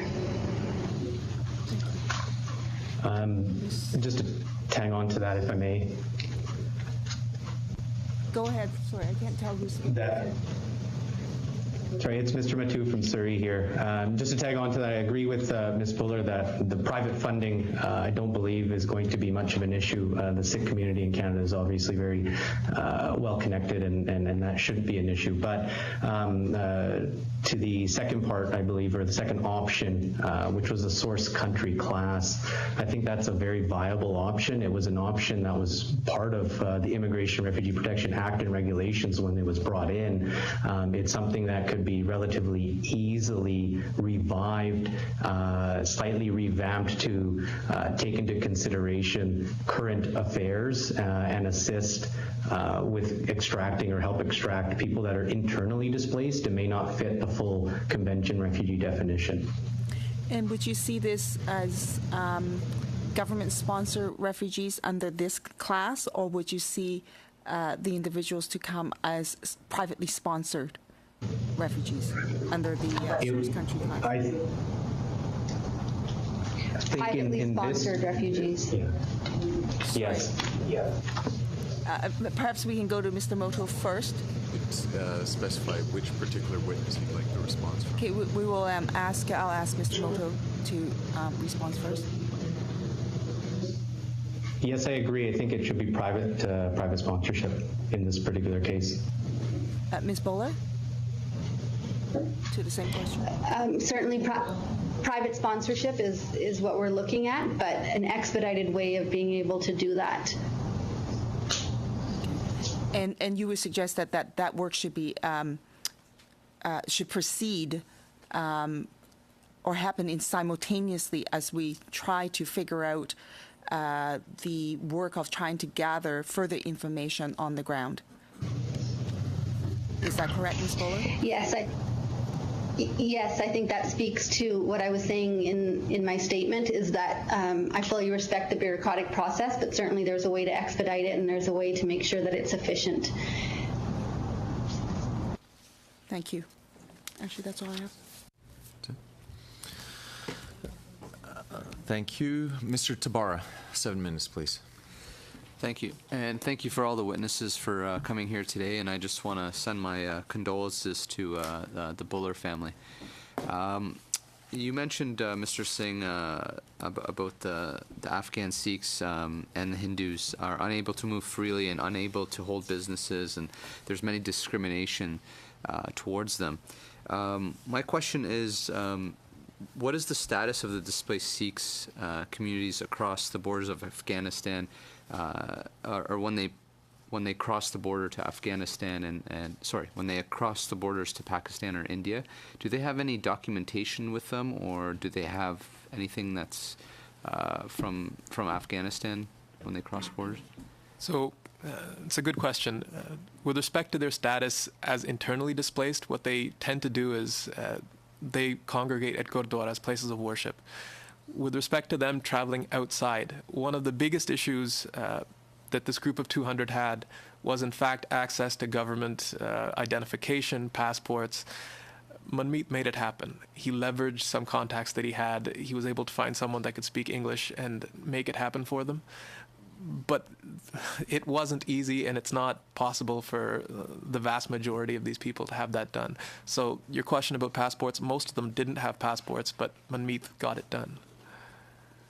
So any type of like documentations when these families give birth to their children, is there any type of documentation? Like you mentioned that you needed NGOs on the ground to see how many of them there is. That's just adding to maybe your question. Is there any type of documentations? It's hard to speak universally, but the fact is Sikhs in most parts of Afghanistan haven't gone to school for at least 2 generations. So their ability to understand the system, interact with the system is highly limited, and I would suspect that most of them don't even have basic registration papers. Okay. And just for the Sikhs and Hindus that are stuck in Afghanistan, do they have any ties to Canadians here, any relatives in Western countries or even in Canada that you know of? Yeah, that's a good question as well. Some of them do have ties to relatives who've managed to escape. Once again, those that could have done it have largely done it and helped their relatives to do it as well. But in terms of expat or refugee communities outside, there's a large contingent in places like Germany, for example, in the UK, not so much in Canada, but there are definitely still some Sikh refugees from Afghanistan that have made their way via Germany or other places. So basically, to what you were adding before, is that the ones that are stuck there are the ones that are very vulnerable and don't have any ties to try to get to another country for refuge. And this can be to all the witnesses. If Canada allowed private sponsorship of persons in refugee-like situations who remain in their country of nationality, do you expect that enough private sponsors would be available to resolve the Sikh and Hindu issues? I don't see any issue in getting the private sponsorships done, particularly from the Sikh community, but I'll let the others comment. Ms. Bueller? Since Manmeet's passing, the urgency of this within the Sikh community has only become exponential. He had a running list of people that were willing to take on private sponsorship when he was personally working on this project, and that list continues to grow. There are people that reach out to my father, that reach out to friends and staff of Manmeet saying, let us know how, let us know when, we are committed to doing this. So really, we're just waiting for the government to say ready, set, go, and you will have a comprehensive list of people that are willing to be private sponsors for the Afghans. Mr. Kang, Mr. Matu? Yes, the private sponsorship route is obviously the route that the community at large is prepared to go in very short order. In terms of other, the question was a bit fading out here on our end, but from what I understand in terms of identities and these types of issues, it harkens back to the times when I started my practice, and we were dealing with Eritrean and Ethiopian refugees who were being resettled here without the normal, what we would consider the normal passport type documentation. But there's many ways to facilitate the identity beyond official government documentation. So again, that's one of the bureaucratic hurdles that can be easily overcome. Either by way of affidavit evidence and other evidence that's available and secured overseas. So I'm confident that the properly supported, federally supported refugee resettlement process will be met with a great support by the Canadian community at large. Thank you. You still have a minute and a half, or we can go to the next I'd round. like to share my time with Mr. Varani. So I have three questions, but I'll ask them all because I don't want them to get cut off. And then so the first question is for Mr. Balpreet Singh. So you mentioned the dangers to the next of kin that are in Afghanistan if certain Sikhs are coming out, and this dovetails with some of this testimony we've already heard today. So I want to ask you if you can comment on how can this be resolved? Is it sort of an all or nothing phenomenon in order to preserve the safety of the individuals there? Do we need to get every family out, or can it be done sort of piecemeal? To Ms. Buller, about the suggestion of NGOs assisting, do you think there's any potential risk in endangering the communities that are on the ground in Afghanistan, even in the process of collecting that information? And to Mr. Kong, if you could talk a little bit about international law and whether you believe there's a need to entrench a definition of internally displaced people at international law so that we can move the yardsticks on this, and what kind of leadership role Canada can play in that. This will be Mr. Singh, 10 seconds. All right, so it's not all or nothing. It happened piecemeal, but it was very tricky to actually coordinate, especially given that Manmeet was one person, but he managed to do it. Could it happen again? I don't know. Ms. Bueller? Yes, there is some level of danger, but it has been done before, and that's why we need the government's assistance in figuring out how best to do this so that it's done safely and efficiently. Mr. Kang? Yes, Mr. Virani, there is definitely a requirement, in my view, for an entrenched definition of IDPs, or internally displaced persons. And in essence, as I indicated earlier, the responsibility to protect doctrine, I think, ought to be hybridized to some degree so that Canada and other entities can extract those in significant harm's way for reasons that would allow them to meet the convention refugee test if they were outside the country. Thanks. Thank you. Ms. Rimpel? Thank you, Mr. Chair. I'll be brief for once. Tarjinder, I just wanted to say thank you for your family's work on this, and just put it on the record. My thanks to your brother for his support in encouraging me to get into office and to stand up for what's right. And I know that this is an issue that I think you'll get a lot of cross-partisan support. Certainly this is something that we supported more efforts on when we were in government. And one of the outcomes of the committee that I'd like to see this committee meeting is some concrete recommendations around this particular issue. So thank you for carrying the torch. I know it hasn't been easy, but on behalf of everyone here at the committee, thank you so much for the work that Manmeet did and for the impact that he had personally on so many of our lives. More than probably you'll know, and I hope that that's a gift you continue to get, is these stories of the work that he's done. So thank you. That's all. Thank you so much. Thank you. Mr. Fragiskatos? A question for Mr. Kang, Mr. Singh Kang, excuse me. I wonder, sir, if you could, Mr. Virani was a bit rushed there, and I think the question that he asked is quite important. In fact, I think it's a recurring theme here, or it's about to become a recurring theme. We have already touched on the issue of IDPs and how the international legal order is not equipped to deal with that very serious problem. Again, 40+ million human beings are internally displaced. And I wonder if you could expand on that with reference to just about anything you want to raise, but I would also say that there's conventions in place on stateless peoples, but according to those who have analyzed those conventions, those are not, they're not powerful enough. There's no teeth there to provide members of the international community such as Canada with the means that they need to go ahead and assist IDPs. And so I wonder if you could make a comment on that.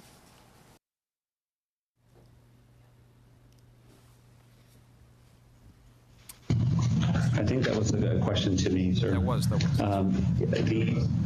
Yes, thank you.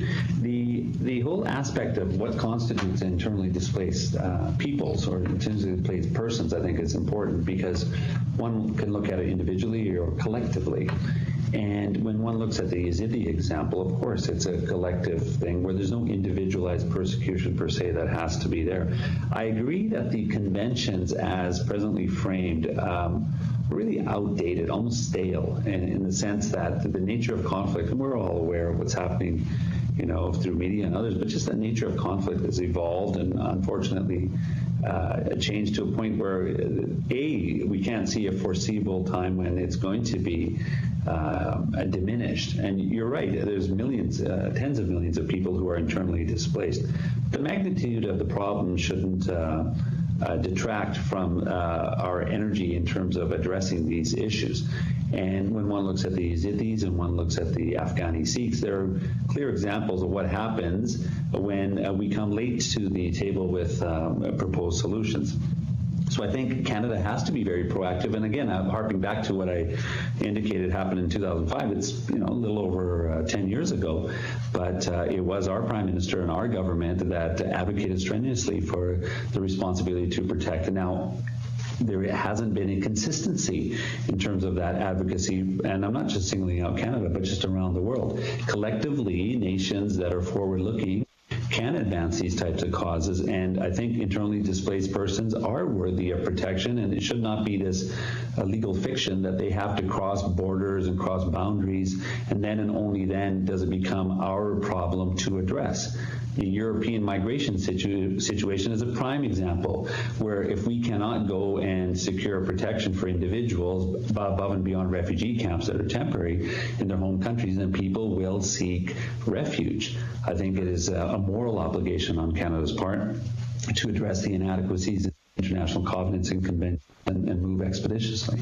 Sure. Thank you very much. And just to clarify, when I mentioned the conventions on stateless peoples, obviously that's even that doesn't go far enough, because when we talk about IDPs, some are stateless, but a good number are not. A good number have citizenship, but are basically fit the definition of a refugee, except for the fact that they're in their country of origin. And so thank you very much for pointing out that we're in need of some action on the international legal front. Mr. Singh, if I could ask you a question. I'm not familiar with the history, but I was taken by the comment that was raised. I'm not sure if you brought it up or if it was in Mr. Singh Kang's testimony, that prior to the USSR invasion, the Sikh and Hindu populations in Afghanistan were vibrant and well integrated. I just, how did things turn out? What's the trajectory here? Did it happen after the Soviet invasion? Was it the Taliban that was particularly responsible for the discrimination that we see? Where did things go wrong? Because my sense is, hearing the testimony, that relations between the Muslim majority and Sikhs and Hindus was relatively harmonious until a particular point. I'm just wondering when that was. So after the pro-Soviet government fell, and there were various extremist elements, different insurgent groups, pressure increased on the Sikh community there, increased on all communities there. But there's been a rise in religious intolerance. So whereas Sikhs and Hindus were seen as tolerated people, protected people, that has fallen to the wayside, and you have this increasing victimization. So under the Taliban, the Afghan Sikhs have told us that they had to wear these badges, they had to have flags on their houses, and they had these arcane rules that they had to follow. But they still claimed that if they paid their the jizya and they followed the rules, they were still protected to some extent. After essentially the Taliban fell and you had the Karzai government, you had a small honeymoon period, but things after that has just deteriorated to the point where they can't live there anymore. They say that the government's unable to protect them. They're being extorted for money all the time. Things have gotten worse. Thank you. I'd like to thank all of the panelists for their testimony, for their insights, and I'd in particular like to thank Ms. Buehler, your family, your late brother, for all of the work that your family has done and continues to do on behalf of the at-risk Sikh minority in Afghanistan. Thank you. And the meeting is adjourned.